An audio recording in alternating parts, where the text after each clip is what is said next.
Welcome again, everybody, to the Mile High Basketball Guys podcast. I am joined by my co-host and personal favorite Nuggets correspondent, Mr. Michael Squires. How you doing today, Michael?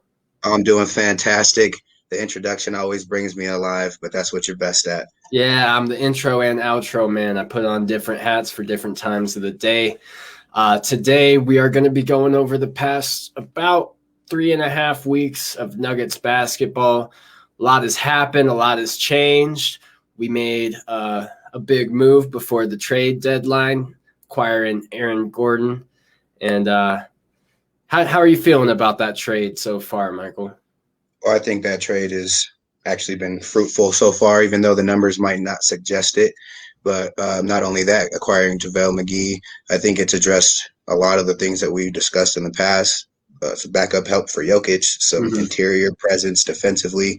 I think we can go ahead and check those two things off the board. I'm extremely excited, even though we haven't seen JaVale McGee in action. We have seen Aaron Gordon, and just to see the chemistry that he's already built with Jokic and the rest of the team. He's catching alley-oops. He's slashing to the basket. I mean, he even made a three in his debut. So, I mean, him being on the floor, his presence alone, it just brings a whole different dynamic to the Nuggets basketball, and the way that we approach our philosophy is different now because our spacing is going to be a lot better, and teams are going to have to respect our starting lineup from so many different angles that I think we're a scary team now. Yeah, we are a scary team. In our most recent game, we put up 44 points in the first quarter, which is, I believe, the most since February of last year, which is a ridiculous statistic. 44 points, and we ended up scoring 104 total. So that made up about 40% of our total points just in the first quarter. We start hard. I think that the score doesn't show how significant of a win it was or how the margin should have been wider, because that 44-point first quarter, we should have put it up with another 30 points in the second. We should have had a 70-point, first half, but we kind of let up. We let our foot off the gas. And I think that we have a problem doing that. We have a problem playing with leads. Even though we did win the game, and we did win the game comfortably, we should have won it, but it should have been a blowout. Yeah. I'm 100% in agreement with you. When you get a 22-point lead off the bat and it eventually dwindles down to just 9 points, I mean, something is lacking in the motivation. But that's been a staple of this Nuggets team for a while now, is starting hard and sort of tapering off towards the end. Right. And the taper, it was really bad. I think we went like 24, 20, and 16 the rest of the game, quarter-wise. How do you have a 16-point quarter and expect to win? You need to have a complete game, put it all together. Even though it's the garbage time, it's the reserves that are coming in, we consider ourselves a deep team. So even though we're clearing the bench, that should still look competitive. Yeah, and the last time we were out, we were saying that, this Nuggets team is starting to play a complete game, and then just recently we see them sort of fall off. They might be getting comfortable with their new acquisitions. But anyway, let's go back a few weeks to the post-All-Star game, where we had a very narrow victory over the Memphis Grizzlies, in which Jamal Murray just did not look himself. Right, and we also had a collapse in this game. So even though Jamal Murray didn't look like himself, it was very fitting of how we've been playing and blowing leads, because we had a comfortable lead that we gave up in the fourth. We actually ended up losing the lead in the fourth quarter and taking it back. And we won on what some might say is a controversial call. There was an offensive foul called that people thought Ja Morant was going to go to the line and shoot game-winning free throws when I forgot who the foul was on, but it gave us the ball, which upon review, I mean, I'll take the win. Yeah. I mean, we got robbed by the Wizards a few weeks ago. Officiating kind of robbed us from the game a few weeks ago. So, I mean, I'll take it. There are going to be some mistakes. Referees aren't perfect. They're going to, even if they go 99%, that 1%, they're still going to make a mistake. And they made a mistake in that one, but it benefited us. It was sloppy play from Jamal Murray. Our fourth quarter play was not good at all. This kid Dylan Brooks was hitting clutch threes, acting like they really wanted to win the game, and they were playing like they wanted to win the game. And actually, I think they deserved the victory, but I'll take the W. Yeah, very controversial, and I would say, we definitely got the favorable end of that call. We Right. were this close to losing it just by technicality, but I don't know, the ref called it the wrong way. He pointed to the wrong side or whatever happened, and he decided to stick with it.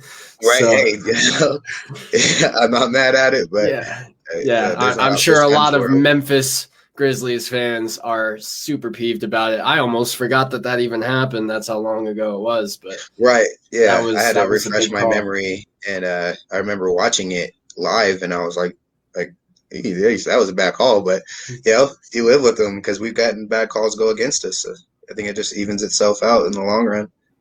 Yep. And again, Jamal Murray only scored one field goal that entire game, and he Out went of on. 14 attempts. Yeah, yeah. And he's one of our main scorers along with Michael Porter Jr.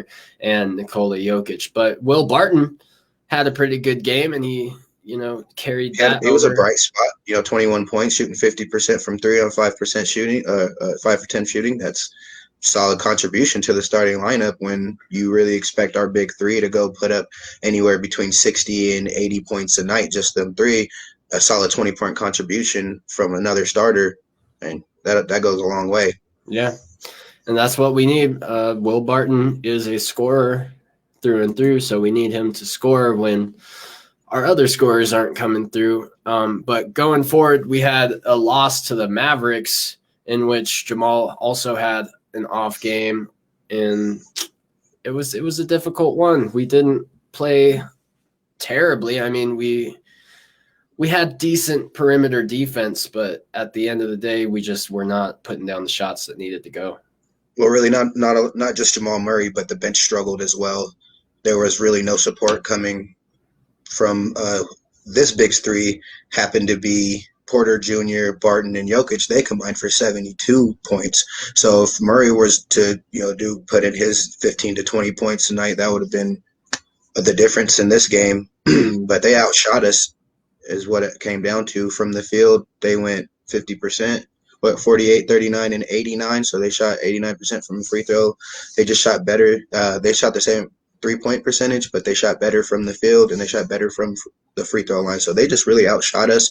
And Jamal Murray, along with the bench struggling, it really just didn't look like a good game for us. And which is unfortunate because we have some starters that are being extremely consistent and playing some of their best basketball. So if the whole starting unit alone can just do that, they could win us games by themselves. We wouldn't even need much Yeah. from the bench. I've seen a lot of games within these past couple of weeks where only 9 players played, and when the bench was cleared, it's because we had a comfortable lead and what people refer to as garbage time. So when it's close and competitive, we're going to our playoff 9-man roster. I think it's a good insight and good indication on who Malone's going to go with down the stretch.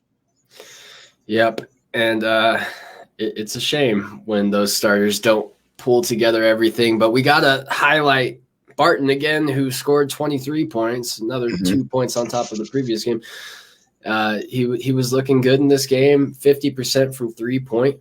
Again. Which is, it's a huge statistic. And Michael Porter Jr., who is a really efficient scorer lately, 7 of 9 field goals, 4 of 5 from 3-point.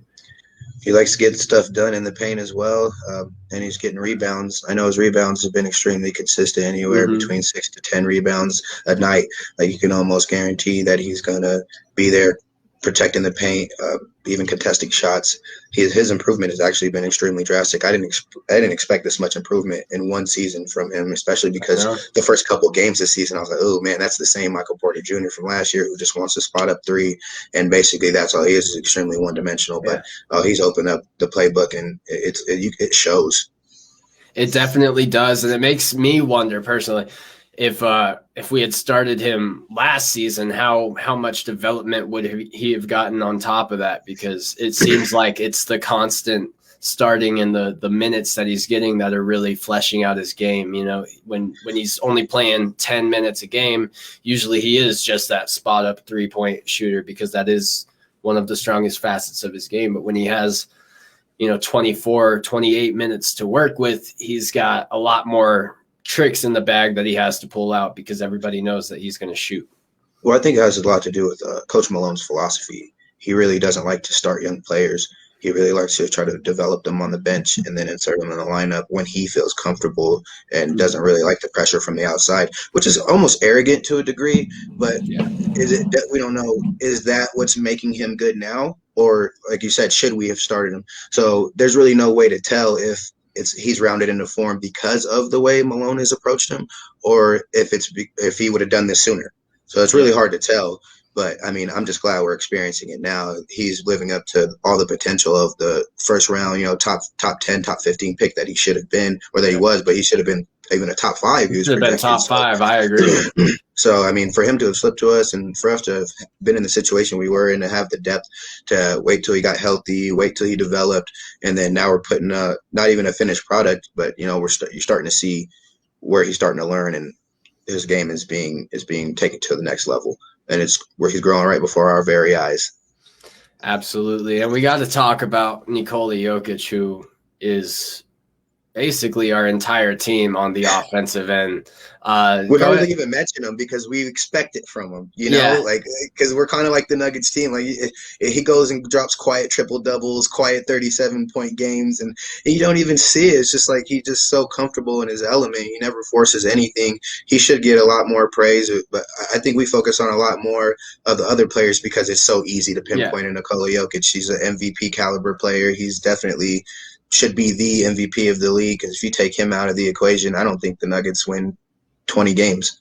No, not at all. He's our entire team. He's basically the identity and the bedrock that our entire game is founded on. I mean, we have 2 playmakers out there, and the primary one is usually going to be the point guard, but not for us.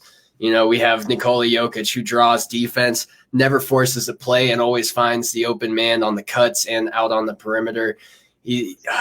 It's just, you can't overstate his importance, because he's a 7-foot point center. Yeah, he's a unicorn. He's something else. Let me read off. He's more of a unicorn than Kristaps Porzingis. Yeah, exactly. Absolutely. So just some statistics that Nikola Jokic leads the Denver Nuggets in. He's first in all of these categories, which are points, rebounds, assists, steals, field goal percentage, 3-point percentage, free throw percentage, minutes played, PER, and assist percentage. If that's not your MVP, your most valuable player, that's all value. He leads it in all categories. You take him out, that's literally the number one everything on our team. So there should be no debate. If he does not get MVP, I do not know what metrics or criteria they go off of. Yeah, I think a lot of people underrate him because he doesn't do all the flashy stuff so well. He's not the most athletic. He's not the most explosive. He doesn't put the ball on the ground and just take it to the rack or spot up on those threes. He just floats into everything with a grace of a gazelle. He floats along the court. You don't even notice when he's putting up those numbers because it just looks so easy to him that you don't see the effort even. It looks like he's not. Like he sweats. Yeah. Well, he definitely sweats. He's a big guy. You can see him after a game. He is tired and he is sweaty, but he's so efficient with his time. He finds every play. He never forces anything, and he's got that chicken wing to boot. He always gets that. So and even though he gets knocked on his defensive efforts, he still leads the team in steals. So he gets his hands in the lanes. He's got quick hands for a big guy, and his IQ takes him to a lot of places. So even though he's not physically as good defensively as most players, he can still use his IQ to make himself relevant defensively. Yeah, he's one of those players where, he doesn't even have to be athletic. He just feels the flow of the game, and his IQ is out of this world. So we have to highlight him just because if we didn't, MVP. We'd be doing MVP. So, you gotta point him out because he's just so consistent, and he's our entire team. We don't even notice how much he contributes half the time, but we expect it every night in and night out. He delivers it. So hats off to the big guy. Double, triple-double machine. Right. And I gotta say, congratulations to him passing Dikembe Mutombo too for double doubles in Nuggets history. So he's more history. going further. He's got so much to do in Denver Right. Nuggets history. If he stays with this team, he's going to be all-time And NBA scorer. history, and that matter. Yeah, for real. So, how old is he? 26, 27? Something like that. He's really young. Like, he's in his prime. He doesn't play hard. It's not like he's putting his body through tons of gruel. I mean, he's conserving just about every drop of energy that he has. So he could play until his 40s, like Dirk or something like that. Hey, I'm optimistic as long as he's playing those in the Nuggets uniform. In the Nuggets, yeah. He's got to stay here. He's got to stay here. But absolutely, he's got a heck of a career ahead of him regardless. And him and Michael Porter Jr., and I wanted to highlight in the next game with the win over the Pacers. He went 0 for 4 from 3, but still had a decent game. That's growth. That's development right there. I can remember even earlier in this season, if you look at an 0 for 4 3 stat from Michael Porter Jr., his minutes are probably down, his scoring's probably down, and he probably doesn't have any rebounds or anything like that. But in this game, he still plays the whole game, and I think that's just a testament to how far he's come. And I've just been extremely impressed. And I think his addition, or not even addition, just the fact that he's grown so much has been an addition to this team. That you can count on almost 20 and 8 every night, it seems like. And he's not just shooting it at the 3-point line. He's getting it at the rim, putbacks, alley-oops. I mean, it's what we were hoping for from him. He's a big guy. We always mention how he could get what he wants. He can get any shots. Any shot he wanted is his. And we're starting to see that now. We're starting to see that come to fruition. Yeah, and we're watching his IQ develop too, because he would usually at the start of the season and last season as well, he would just take the shot regardless of the defense. Now he's doing those head fakes. He's doing little itty bitty movements that make the defense react, and he finds the opening to take it to the rack or to just take a free open 3.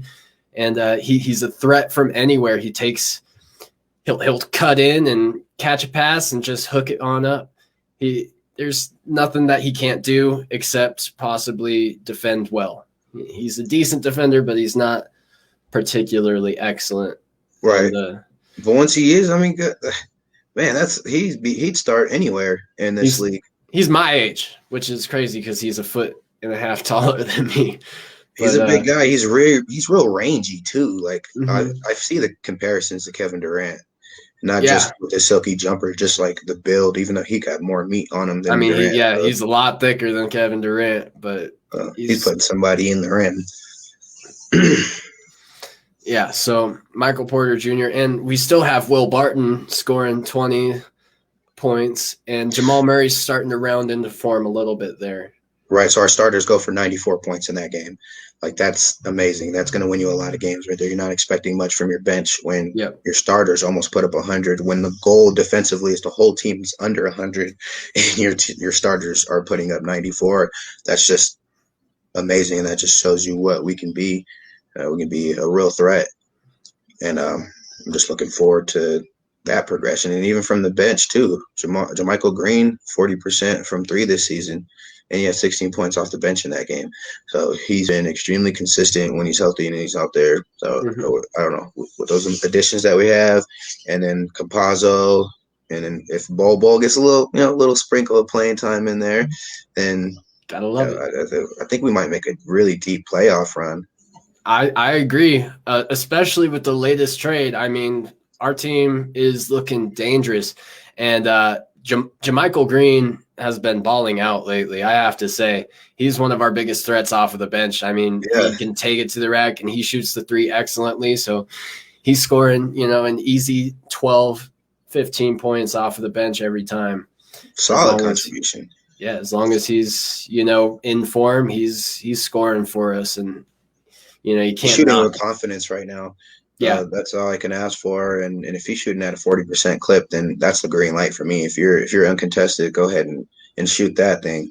But he's been smart about it too. If he's got somebody that's smaller than him, he'll take him down to the basket and go over him. So he's definitely a solid player coming off the bench. He could start on a lot of teams in this league, but that just goes to show you how deep we are, because we haven't even been playing with Monte Morris, who's been a huge bring back that we signed to that 3-year deal. Bringing him back brought a depth to our bench, but then we talked about how he could be a starter, and due to injury ended up being a starter and being an effective starter. So having that versatility when he comes back, I mean, it's just going to make us even more dangerous. So once we're healthy and the chemistry gets there, like we're already winning games. We're already putting wins together. Yep. So to improve the roster, and then once we improve upon that chemistry, dangerous, scary, all those words. No one wants to see us right now in the playoffs. No, I don't think anybody really looks forward to facing the Nuggets with all the talent that we have on our team. And speaking of Monte Morris, he's out with an injury lately. How do you feel Campazzo is doing in his role as the backup point guard? He's been, I want to say inconsistent, but I have to remember that he's a rookie in this league. Yeah. So I kind of expect, like, he does well so much that I expect more of him. But he's earned the trust of Malone. If he only plays 9 players, Campazzo's in there and getting double-digit minutes. So he is a relief from the bench, and he's a relief to me. He doesn't always hit the threes, but the fact that he can, it stretches the floor. And he might not hit at the highest percentage, but they do go down at clutch times. And he's a clutch defender. He plays those passing lanes very well. He plays very tight defense. I mean, he's the Argentinian pit bull. Yep. Yeah, man, he's fierce. He's ferocious. I love his heart. If we all play with his kind of heart, then we would be a better team defensively. But we haven't even really been the worst team. Like they'd all be tired if they played like him, man. Right? Everybody would be sucking air after that. He just runs everywhere. He chases every ball. He chases every shooter. I think he's doing well. He could be a better scorer. But what we really need in that position, especially with, having the scorers that we have, is just somebody to make plays and draw defense. Yeah, facilitator. And he can do that. He's been making some really timely passes. I forgot what game it was, but he had, I think it was the Hornets game. It was the Hornets game. He had a through the leg, like behind the back pass on a fast break. It looked like he was going to go for the layup, but he threw it through his legs to Porter Jr. and Porter Jr. put it home. And it's just like, he's got good vision, especially in fast break.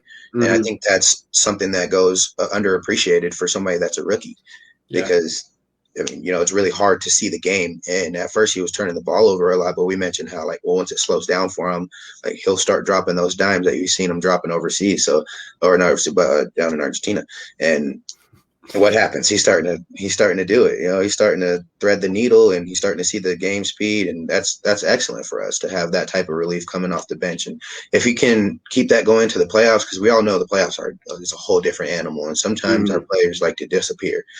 And hopefully he's one of those players that comes in and just continues the success and realizes that his role is extremely important, and we do need that defense, that D and 3 aspect that he provides in the passing.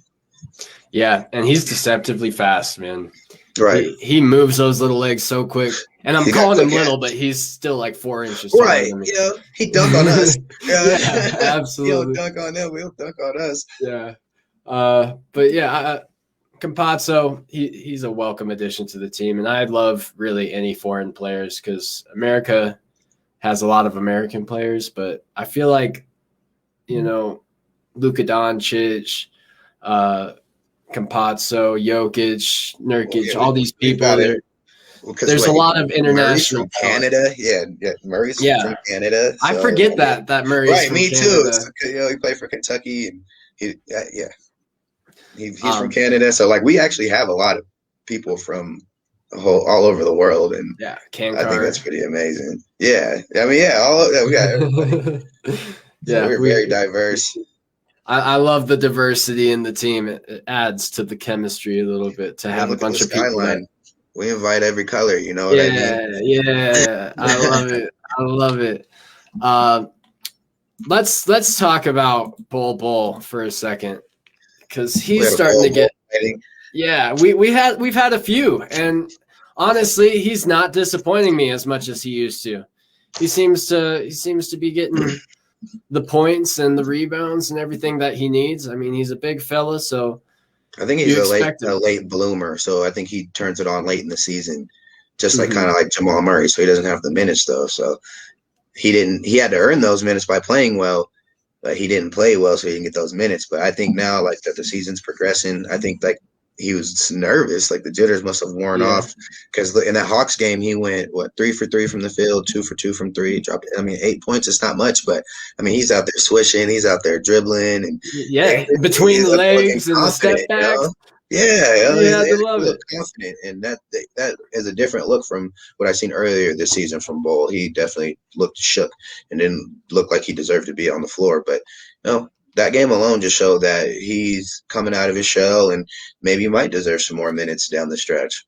And, I hope he would do well with them because when I saw him in the Hawks game, it reminded me a little bit of the playoff run where he was, a significant, well, not a significant, but a decent part of the team for scoring. He would show up, knock some threes, Heck yeah, get a few hooks in there, and we're seeing that form sort of come back. His comfort level's coming back, and I wonder where that was for the start of the season because when we're this deep, and we don't need to experiment.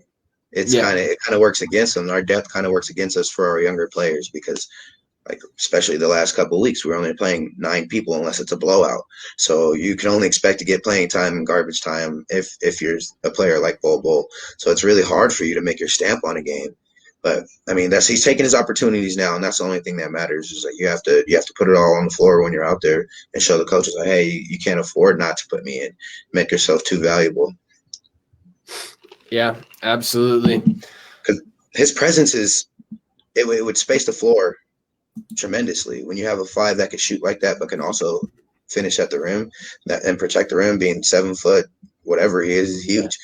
And his aspect of the game, if we could get it to its peak form and get it on the floor, then that spacing it fits Nuggets basketball because we're fast. We play fast. We pass the ball a lot. We look for the open 3, and if everybody can shoot on the floor, then everything is a good shot. Yeah, and especially lately with our latest trade, I mean we've got floor spacers for days. The entire team can shoot from 3. So it's really a danger once we get those breakdowns and find the open man because, I mean, Aaron Gordon can shoot. I mean, he's not excellent at it, but he can definitely hit that 3-point shot when he's open. He hit a few threes, but he could hit mid-range for sure. I didn't realize he had that 17-footer in his pocket. So the fact that he can shoot from mid-range, I mean, it opens up his ability to slash. And what was brought up to my attention was that he's basically our replacement for Jeremy Grant, the person that's going to defend the LeBron Jameses, the Kawhi Leonards. So his size and athleticism replaces what we lost in Jeremy Grant, which we were hurting from so badly. Those threes, those big threes, to play small forward, that score and defend, they were killing us when we go up against those big matchups like that. And now we have somebody that we can put a body on them and actually compete and maybe not say lock them down completely, but better defender on the wing than we had on the team. So that was a huge replacement for Jeremy Grant and JaVale McGee. His lob threat replacement for Plumlee coming off the bench. Yeah. And giving Jokic some relief. And not only that, I don't think people realize his championship experience. Like, the guy's been in championship games. I think it was like 3 of the last 4 years. So he knows what winning franchises look like because he played for the Warriors. Then he played for the Lakers, didn't he, after that? So, I mean, he's got tons of championship experience. Absolutely. He's an older guy, not the oldest, but he's played for a lot of teams and he's been an important piece in just about every one of them. People don't respect him because he was always on Shaq and a Fool. But that man, he's a different player. So the JaVale McGee we had the first time we had him, his first stint with the Nuggets, is a completely different player than the JaVale McGee that we have now. And I think people have the old memories of him, but they can go ahead and throw those out the window because that man's won championships now.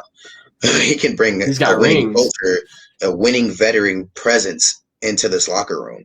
And I think that is super underrated. Like that move right there was huge. It wasn't even on my radar. Like we kept getting asked like who are some potential trades, and Yeah. Aaron Gordon and JaVale McGee, they weren't even on my They never radar. even, yeah. But fit so perfectly. So that's why we don't do front office things. Yeah. That's why we sit here, we do our podcast, and we do the best we can to offer our insight. But as far as making trades and stuff, they nailed it on this one. They absolutely did a fantastic job. And I think once everything gels together and JaVale McGee hits the floor and the chemistry hits its peak, I think it's not unfair to say that we can't make a return trip to the Western Conference Finals. I agree. And that's a lofty goal, but honestly, this trade just looks so good. It really does. I mean, the 2 games that we've had those new players in, we haven't lost. In fact, we blew out the Hawks who beat us last time by 24 points. So, and I wrote down in my notes, complete game. Yeah, it was our first complete game. I couldn't really find much at all to harp on. Like it was amazing. All starters in double digits, 73 points combined. It was a great defensive effort. The fact that they got 102 was like, whatever. We should have held them under 100, but the defense was there. The offense was there. I mean, the confidence was there. We looked like we were having fun out there flying around. Dangerous. It's beautiful. Yeah. And I mean, dangerous. The majority of that is just because Trae Young is such a threat. I mean, he's right. So hard. I can't believe he's not in the MVP talk because he drops dimes like crazy. He really does. He finds the lanes. He draws so much defense just with his ability to shoot and his ability to take it to the right. I mean, he finishes over 7-foot guys consistently, right. And he's a foot shorter than them. His decision making is through the roof. He finds the right guy all the time, or he takes the right shot. So he really never puts his team in a bad situation. So he slings that thing too. He doesn't. I like Trae. Trae's one of my favorite players outside of the Nuggets because he's a little guy. We say little guy like we're tall or something, but he's little for the NBA, and he still cannot be stopped. Whenever he's on point, nobody can really stop him. And I remember last time we played him, he dropped 13 or 15 assists on us. 15 assists. Yeah. We could not contain him. As a team, they only had 18 assists this last time. We had 32. So it's that's why I want. It's a complete game. We out-rebounded them 49-31. I mean, it was absolute domination. It was what we can do to any team if we play on point. If Will Barton goes and drops us a 20-piece and Aaron Gordon goes and puts up 15 and, the big three are going to go put up their 70, 60, 70 points, that's 100-something points from your starters. That's like when you used to play on the video game back when there was NBA Live and you used to trade for all the good players and all the starters would put up 25 points each. You didn't even need a bench. It's almost like a cheat code. Who let this trade go through? I do not know, but I am happy that it did. I'm mad excited about it. And that Hawks game was really a showcase of our complete team because everybody was in double digits in the starting lineup. And then Jamichael Green had another crazy game where he was shooting ridiculously well from the 3-point. Yeah. And he took it to the rack. I mean, every cut that he took, he basically was found by Jokic or Murray. And he scored 20 points that game, right? So only 9 of them came from the 3. Yeah, he was the highest scorer on the team. He was living in the paint, man. He was having a good game. And like I said earlier, I think I mentioned early in this our adventures together in this broadcast, I mentioned how Jamichael Green, I did not like the signing at first, but just watching the kid play, even the first couple of weeks, I was like, okay, he was a solid addition, and it just solidified it more as the season went along. And I just know that he's not one of those people that'll fade away in the playoffs because we played against him, and he played us tough when we played the Clippers. Yeah, and I was kind of tough on Jamichael Green earlier on in the season too. You were, man. I know. But, it was just the negative headspace, I guess, where every shot I thought I saw, he didn't make. But, the statistics prove differently. And recently he's had a lot of games. It's the law of averages. So he's figuring out his place in the team. And he's really expanding on just being a 3-point shooter. And he's finding lanes. He's getting rebounds. I mean, he's one of the better rebounders on the team right next to Michael Porter Jr. and Jokic. So he's a huge asset at this point. He's made himself an asset.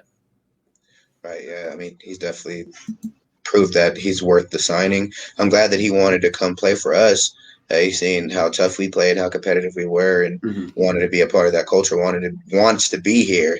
So I think it shows. And if people want to come play for us, it just shows how the culture's changed over the past 3 or 4 years. Because no one's looked at us as a big market. No one's wanted to come play for us until we had Jokic and Murray. Like it started with them, and we did it right. We drafted right. We got 2 solid players, developed them, and then people started to see that we started to have something solid. And I think that it's amazing that people actually want to play for us now. Like Aaron Gordon 2 years ago would not have wanted to play for us. Yeah. Or 3 years ago, nobody would have, because we were just a team of average people. Yeah. And that's what we had been for a long time after Carmelo left. After Melo left, we were a team full of it was stacked with mediocre talent, like people that could be good, but just weren't that great. And we just lived in that cycle for almost a decade. And then Jokic started, you see him round into form. He started to take over, took the league by storm. And I love how that culture has changed, and being a fan for that long, and to see how the stadiums get packed. Like I miss being in there in the Ball Arena. I know. We're getting fans back, though. We're getting fans back. So I looked up some tickets. I'm thinking about going. I almost pulled the trigger on it because I miss being in that atmosphere so much. Like, especially the playoffs. I'm probably gonna go to a playoff game. Like that's without a doubt. If they're open, I have to go. I'm in there. I'm living up north now, so it's not even that far away from me. It's a half-hour drive. I have to be able to do that. Oh man, it's just the atmosphere is so incredible, and it's going to be even better because of how well we've been doing in this lockdown era. We give the fans a treat with their 76ers win. Oh, and definitely. They fed off that energy, like that's going to give us, if we have fans during the playoffs and we get a decent seed, there will then now be a home court advantage again. Oh, absolutely, it's going to be huge, and you know how Denver does it. Yeah, we don't play around. And 76ers win when we were, putting together that 44-point first quarter, like you could hear the energy in the crowd. Everybody was excited just to be back and to see us playing so well, playing our best basketball. Right. It's so exciting, man. The MVP chant, MVP. Yeah. MVP. Oh man, I want to be in there. I want to live that. We love it. We love it. And now, I'm above the 21 mark, so I can definitely enjoy my time there. Oh, so you can experience it yourself properly. Yeah. Responsibly. I don't know about all that, man. I wouldn't call myself responsible, but I am a lot of fun sometimes. Let's just say I'm hometown guy all the way through. The other fans probably don't like me so much. Yeah. All right. So let's talk about this Pelicans game, because let's talk about both of them. Yeah, it was funny because one game we lost 108 to 113, and then the next game we win 113 to 108. So we were able to flip it. Right. It was a nice little dynamic. I like to see those. Right. When I noticed matches. that, I was looking at my notes and I was like, "Huh, we gave it right back to them. Cool. Yeah, they deserved it. They should. I mean, I guess they deserved that win. We didn't do anything spectacular to win that game, but I hate losing that close of a game to a team that really shouldn't beat us. They're good. They have a lot of talent, but I really don't think the Pelicans are on our level. I think, as I said previously in a lot of our podcasts, that they had the energy behind them. Right. A lot of times when a team can put the pace on us and force us to defend at a pace, we don't really do that well. Like we're starting to get a little bit better, but usually it's who wants it more, and they wanted it a lot more. Zion was going crazy in the paint that game. Him and Ingram, they both dropped 30 apiece, but I noticed that the free throw discrepancy has been getting a little out of control. So they shot 30 free throw attempts. That's why we lost this game. They shot 30 free throw attempts, and they were only called for 12 fouls, and we were called for 28. So, I mean, I don't know if they really defend that much better than us, or if the referees really dropped the ball on this one. It might have been that. I mean, Zion seems to get a lot of calls. He shot 14 of those 30. He's a big guy. Yeah, he's scary. I mean, I wouldn't want to go up at all when he's running at me. I'd get out the way. He lowers his shoulder, and not a lot of people can withstand that all game long. No, definitely. That's a big boy. And he's only like 6'7", but he weighs almost 300 pounds. Like he's all mass. He's built so wide. Thick. Yeah, he's built wide, and he punishes the rim when he dunks that thing. He's fun to watch. He's very exciting. But even in the other game, the second game we played against him, where we got our revenge game, is what I called it. They still shot more free throws than us, because if you look at their 3-point percentages, they went the first game 8 for 28 from three. That is atrocious. It's not going to get the job done, but it did for them. But when you outshoot somebody from the free throw line that much, and you're making your free throws, and you only win by 5, that tells me probably lost at the free throw line. And we did give up a pretty big second quarter and fourth quarter. We didn't give ourselves a chance. We kind of shot ourselves in the foot defensively. But, I mean, that's going to hurt the game. The referees can dictate games. If they're putting somebody on the line 2-1, they need to be calling it the same both ways. And I don't think we hack people that badly. Do they defend that well? Like, there's no way they only had 12 fouls as a team, and we had 28. I mean, you could say it's just the karma from that Grizzlies game that we stole from them. It just has to come back. Or it could be a factor of Zion being so big that we kind of had to foul him to try to slow him down, even though he went for 30 and 39 in those two games. You got to break the man's arm to slow him down, man. If it breaks, I don't even think you can break his arm, bro. It's too strong. It's held together by all that muscle fiber, man. For sure. Bones are probably muscle. He probably doesn't even have bones. Yeah. He's just pure mass. But Jokic had an excellent game in that rematch. 37 points. 37. Yeah, 37 points. He didn't get the double-double, unfortunately, but 37, 6, and 8. I mean, he was able to find the holes in their defense, and he shot 3 for 5 from three-point, which, Jokic scares me when he shoots three-pointers just because it never looks like it's going to go in. He barely gets that hop. It's a high arc. It's a super high arc. But, hey, man, he's leading the team in three-point percentage. So, I know. You got to live with it. It's so stressful to me because it sits up there for so long. He's just not a volume shooter, so he doesn't take a lot of threes. So, that's a good thing. But he takes decisive threes and a lot of clutch ones, too. Like when we need it in the fourth, oh, man, he'll go get us a bucket if we need one. So I've come to appreciate Nikola Jokic's three-pointers more than I have in the past. Let's just say that. And people know that he shoots that three really well, too, because they'll chase him down. He'll just float into a little fake and then put it on the ground and fly in. I wouldn't say fly in, but stomp in. I mean, he's pretty quick when he wants to be. You can't fault the man. He's a speedy boy sometimes. Sure, I'll give you that. There's especially when he spins. His spin move is actually quite quicker. That Serbian spin. That Serbian spin is unstoppable. He has so many moves and so many nicknames that it's ridiculous. Yeah. He's the big tipper, big honey. And then he's got the Tombor shuffle, the Serbian spin. He's got it all, man. He's got so many things in his bag. It's hard to pin a nickname onto him. He's amazing. But in the second Pelicans game, I noticed that Jamal Murray dropped 11 assists and has been assisting a lot more and finding pocket passes. So the thing about Jamal Murray, the more difficult, the better for him. The higher degree of difficulty, the more challenging it is for him, the more successful he'll be. He takes fadeaways, hand in his face, splash him. He's throwing behind the back, no looks through people's legs. But when he does like normal passes and like he'll miss a normal shot wide open, or if he does a normal pass, it gets a turnover. But that's a mental thing. That's a mental thing for him. It has to be a high degree of difficulty for him to make it. And I'm like, dude, like why? I mean, I like it. It looks better, but sometimes I want you to just hit that open three. Yeah. You know what I mean? He's a highlight machine, though, man. He really is. He looks good in every point that he scores. Every time that he drops. I remember he did a pick and roll. I don't know if it was in this game with Nikola, but he does the behind the back bounce pass with his left hand.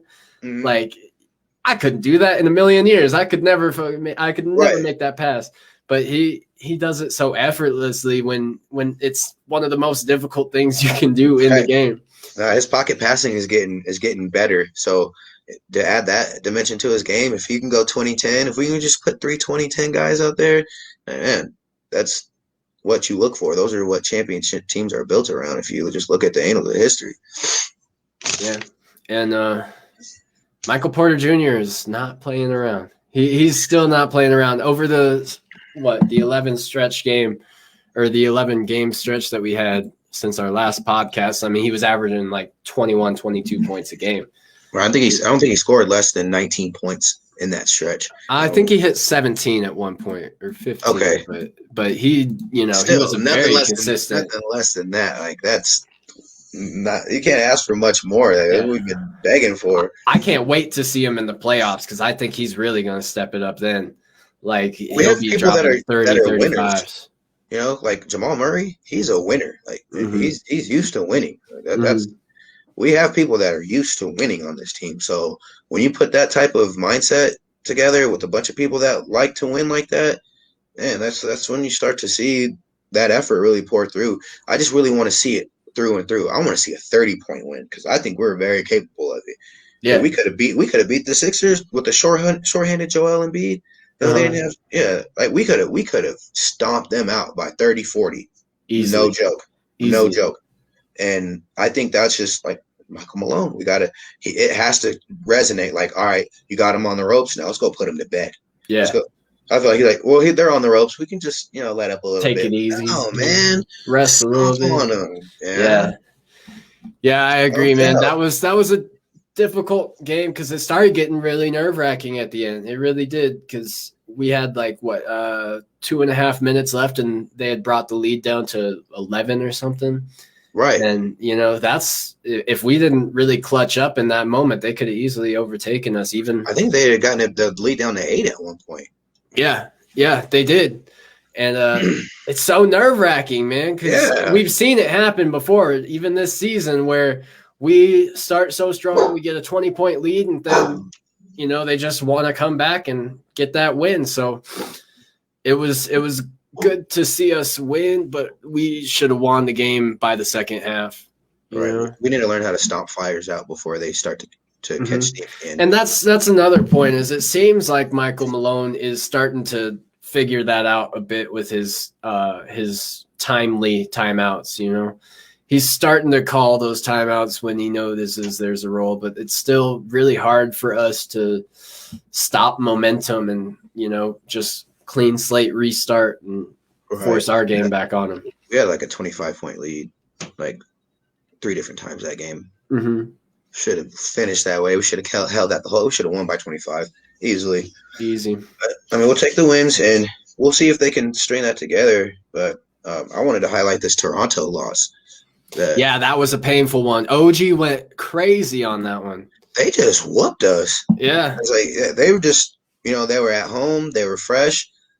All of our starters went negative. You know what it was, man? It was that Toronto all-women broadcast. They had to win it for him. It was historical, man. What are you going to call a game that you lost? No. Yeah. No. Absolutely, yeah. They did it. They did it for them for sure, and they blew us out. It wasn't even close ever. 135 to 111. They shot 50, 50, and 91. So 50% from the field, 50% from three-point land, and 90% from free throw. That is what you strive for. Those are ideal numbers right there. In a perfect world, that's what you shoot.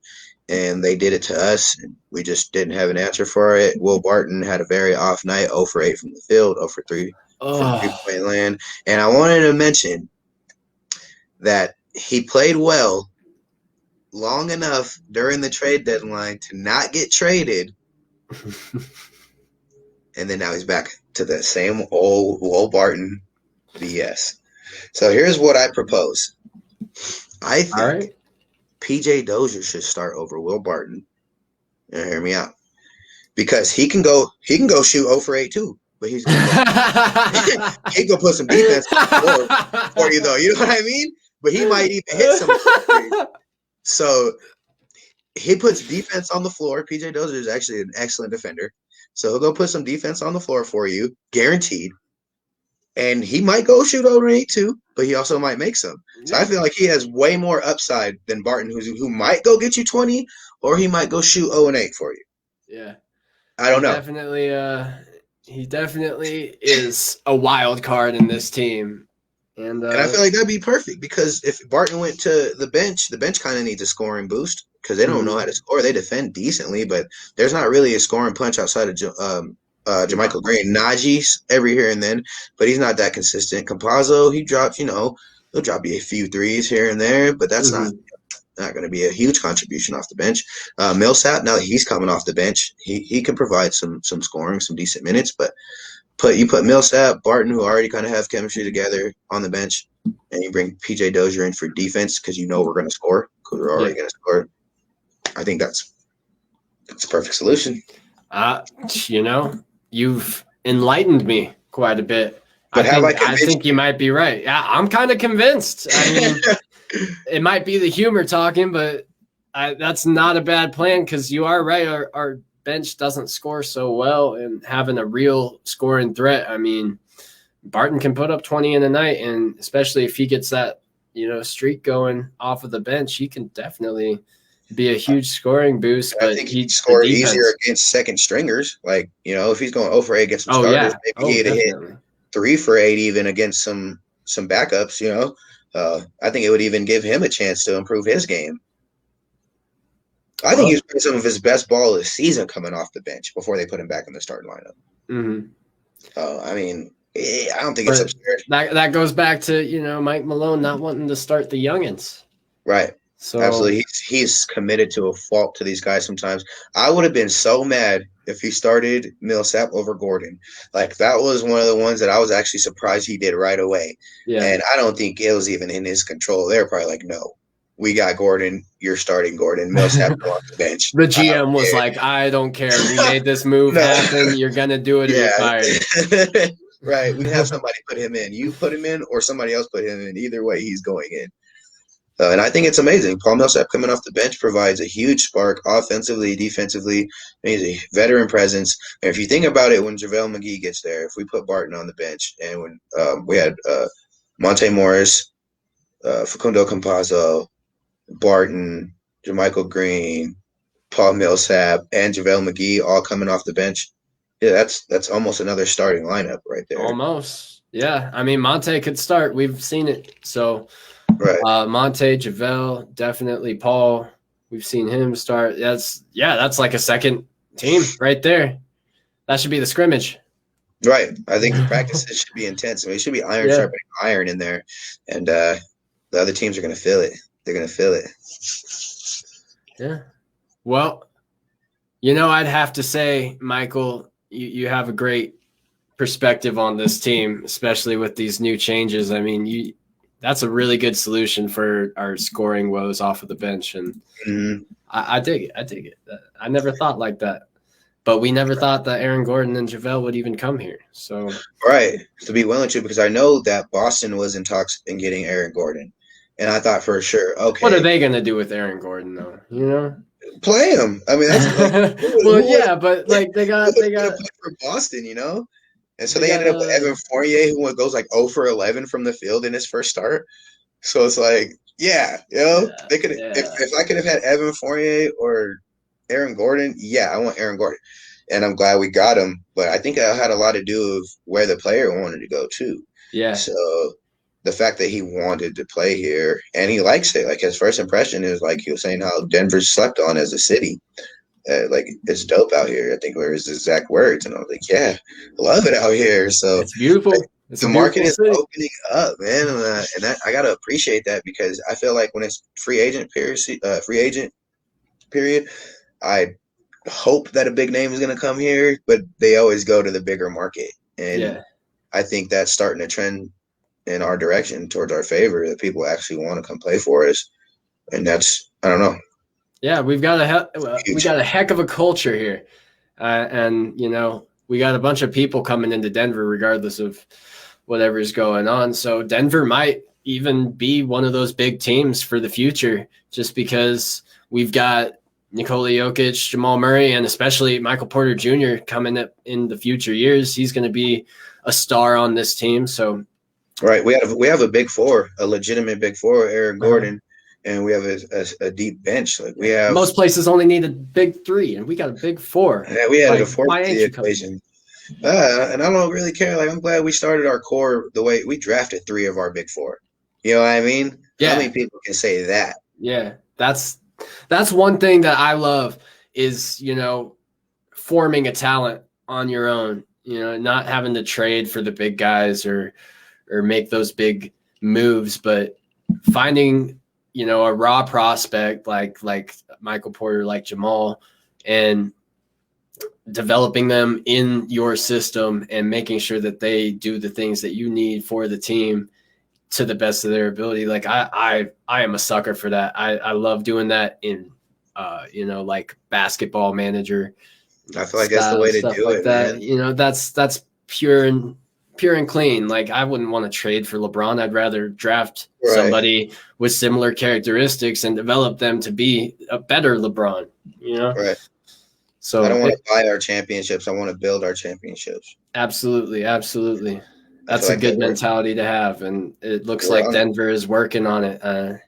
We have some key components for a championship run. Like, let's be honest with ourselves. Definitely. And earlier on in the season, we were not that hopeful. So at all, yeah. So it's awesome. Definitely changed. There's a lot of positivity going on in the Mile High Basketball Guys podcast, regardless of losing a member and such. But we did say that great. We expected us to, make the playoffs, to start stringing some wins together. But now we're talking about Western Conference Finals and championship build. Honestly, we could go to the finals. We could go to the finals if this team really meshes. I think we have everything except the defense, which playoffs is going to be important for defense. So we'll see how that goes. But I think JaVale McGee's leadership, he's going to come in and get everybody in the right mentality. So especially defensively. So I think we're going to start seeing some real defensive efforts from our team now. We've really seen it. Pieces. We've already seen it. We're playing better defense just off of the 2 past games, except for, letting those leads hemorrhage. We're still playing better defense than we have all season lately. Right. No, I agree 100%. I think the only game that we did not highlight at all was the Bulls game where we won in overtime. Oh, yeah. I didn't even get to catch that game. But yeah, I watched that one. It was a nail biter. For a buddy of mine, he's a Bulls fan, and I honestly thought we were going to lose because we were playing horribly. So I texted him and I was like, "Man, I hate the Bulls." And then he was like, "We'll split the season series. It's okay. Y'all got us last time." And then I'm still watching it, and then we had Jamal Murray just got in his bag. He was outside of his mind, and he went 6 or 7 from 3. He was hitting some of the most clutch. He looked like playoff Murray, the blue arrow, made a sighting during the Bulls game and saved us, got us into overtime, and then basically carried us through overtime. That win was purely on Jamal Murray's shoulders, and the Bulls missed 7 free throws. That's about it. That's about it. Other than that, we lose that game. They hit 10 free throws, we lose that game. And that's a ton of minutes looking at these statistics. Our starting lineup was basically on the floor the entire time. Right. I think we only played 9 players that game. Yep, we only played 9 that game. Yeah. And then went into overtime. That's ooh. But they played us tough. The Bulls, they played us tough this year. The last game we played them, it was another nail biter that we barely squeaked away with the win with. Jamal Murray just wasn't taking the loss, and there's some players that have that ability to say, "I'm not going to lose this game," and then they don't. Yeah, Jamal definitely has that extra gear that he can kick into. We've seen it time and time again, and it's always frustrating when he doesn't reach it. But these games where he does, it's a big step. It's good. It's nice to watch when you see that 3 falling, because I feel like at certain aspects or certain points of the season, he was just disrespected, just left on the line. Where playoff. Well, that was also when he was, dealing with that arm injury when he just could not make a shot to save his life. And the teams knew it. Teams scouted us well, and they left him open for threes, and we did not make them pay for it. But this was one of those games where we did. Mm-hmm. And it was pretty amazing. 6 for 7, you can never knock that. 6 for 7, that's 18 points just off of the free throw or the 3-point line. Yeah, we had a 35-point fourth quarter. So, I mean, we just really turned it on to get the win. But we can't really rely on doing that. We need complete games. And even though in the 11 game stretch, we went 8-11 or 8-3, it still feels like we could have won more of those games. We still have a lot of improvement. We still haven't played our best basketball, and we're still stringing wins together. So I really feel like we're going to climb up the rankings. I think we're fifth right now. We're one game behind the Lakers, who are reeling right now.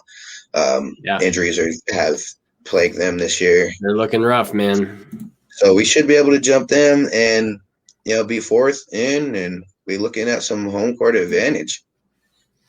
Yeah, I think we could make 3 seed, maybe even 2 seed if this season continues to trend upward. I don't know about 1st seed, but we're looking really high up there, man. Utah's playing really great basketball. They are. It's kind of crazy how well they're playing. Well, I don't know, man. I kind of seen that last year and even during the playoffs. I was like, man, this team can be dangerous. They hit high-level threes. They space the floor very well, and they have somebody that can finish at the rim. A lob threat, and Rudy Gobert, who also defends very well. And they have all the pieces. I've always was curious on why they weren't as good as I felt like they should have been. I'm not trying to put disrespect on them, by the way. No, they took us to our limit in that playoff run, but I guess it is no surprise. But it's surprising to me, man. I don't expect them to be the best team in the league, just up there. But they had that their 11-game win streak, 11-1 to start off.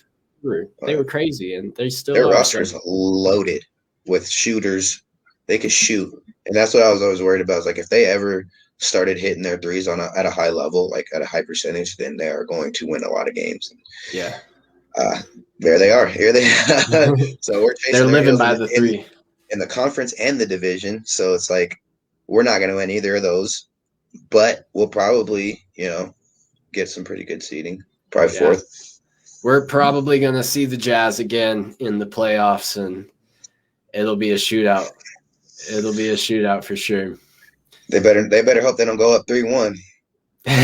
They better, because we are the Kings. We break history every time, man. We're gonna go 3-1 down on every single matchup, and we're gonna break our last year's record. Yeah, man. Why not? All the way to the chip, down 3-1, all the way to the chip. I'm with it. I'm ready to have that heart attack with them. Let's do it. Yeah, that was an exciting time. So anyway, I think we've covered just about everything there is to cover over the past 3.5 weeks that we've missed. It's nice to be back. I hope you're enjoying it, Michael. Oh, absolutely. So if there's anything you want to squeeze in here before I sign us off, you're welcome to. I love peace and chicken grease. Ooh, man, you just made me hungry. I'm going to go get some canes or something. All right. Well, thanks, Michael, for joining me. And for the Rocky Mountain Sports Report, this is Santi Rico signing off.